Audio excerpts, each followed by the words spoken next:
Assalamualaikum warahmatullahi wabarakatuh. Pada kesempatan kali ini dalam mata kuliah organisasi pada pertemuan 12 saya akan menjelaskan materi tentang action research dalam pengembangan organisasi. Baik, dapat dilihat pada layar beberapa slide saya.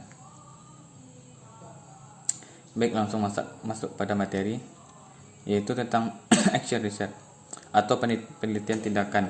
Merupakan salah satu bentuk rancangan penelitian. Dalam penelitian tindakan, penelitian mendeskripsikan, menginterpretasikan, dan menjelaskan suatu situasi sosial pada waktu yang bersamaan dengan melakukan perubahan atau intervensi dengan tujuan perbaikan atau partisipasi.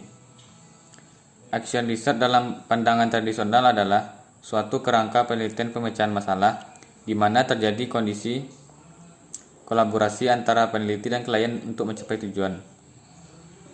Selanjutnya, action research bertujuan untuk memberikan kontribusi baik pada tataran praktis kepedulian terhadap masalah yang dihadapi manusia saat ini maupun agenda sasaran atau pengembangan ilmu sosial secara bersamaan. Untuk itu terdapat dua komitmen action research, yaitu satu, mempelajari sebuah sistem sekaligus berkolaborasi dengan anggota sistem tersebut dalam rangka menuju arah yang diinginkan.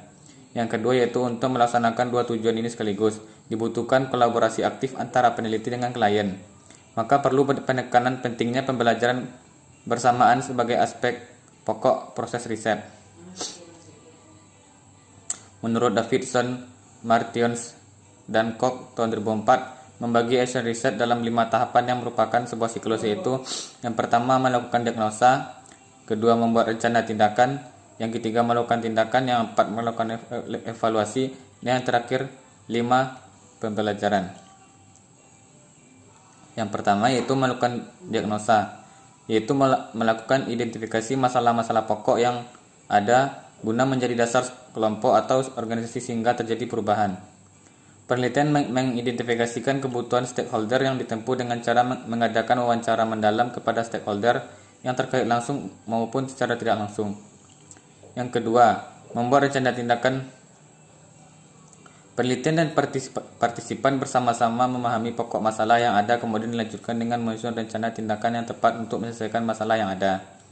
Pada tahap ini, pengembangan organisasi memasuki tahap desain dengan memperhatikan kebutuhan stakeholder terhadap organisasi. Yang tiga, melakukan tindakan.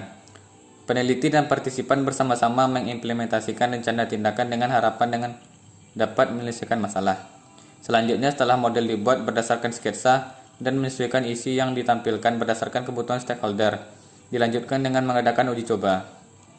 Yang keempat, melakukan evaluasi. Setelah masa implementasi dianggap cukup, kemudian peneliti bersama partisipan melakukan evaluasi hasil dari implementasi tadi. Yang terakhir yaitu pembelajaran. Tahap ini merupakan bagian dari akhir siklus yang telah dilalui dalam melaksanakan review tahap bertahap yang telah berakhir, kemudian penelitian ini dapat berakhir. Seluruh kriteria dalam prinsip pembelajaran harus dipelajari. Perubahan dalam situasi organisasi dievaluasi oleh peneliti dan dikomunikasikan kepada klien. Peneliti dan klien merefleksikan terhadap hasil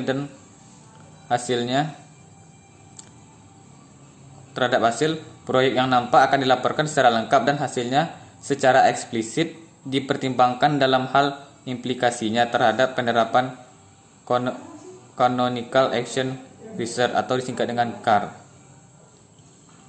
Untuk hal itu, hasilnya dipertimbangkan dalam hasil implikasinya untuk tindakan berikutnya dalam situasi organisasi, lebih-lebih kesulitan yang dapat dikaitkan dengan pengimplementasian perubahan proses. Kemudian yang terakhir yaitu prinsip-prinsip action research. Satu, kritis reflektif, yaitu kebenaran dalam setting sosial bergantung pada yang menyampaikannya. Yang kedua yaitu kritis dialogis, yaitu realita, khususnya realita sosial, divalidasi berdasarkan kesepakatan. Fenomena dikonsepkan secara dialogis, di mana kritik diperlukan untuk memahami sekumpulan hubungan dengan fenomena dan konteksnya. Yang ketiga, kolaborasi sumber daya, yaitu partisipan dalam proyek action research merupakan anggota peneliti.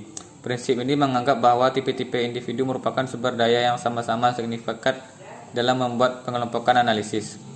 Yang keempat, risiko proses perubahan berpotensi merubah cara melakukan sesuatu sebelum mapan. Yang kelima, struktur yang plural, yaitu pembentukan berbagai macam pandangan, komentar, kritik yang mengarah kepada berbagai hal, intervensi, dan tindakan. Yang terakhir itu trio praktik perubahan, yaitu bagi peneliti action research, teori memberikan informasi pada praktik dan praktik menghasilkan pengembangan teori, dan keduanya berlangsung dan berkelanjutan. Baik, sekian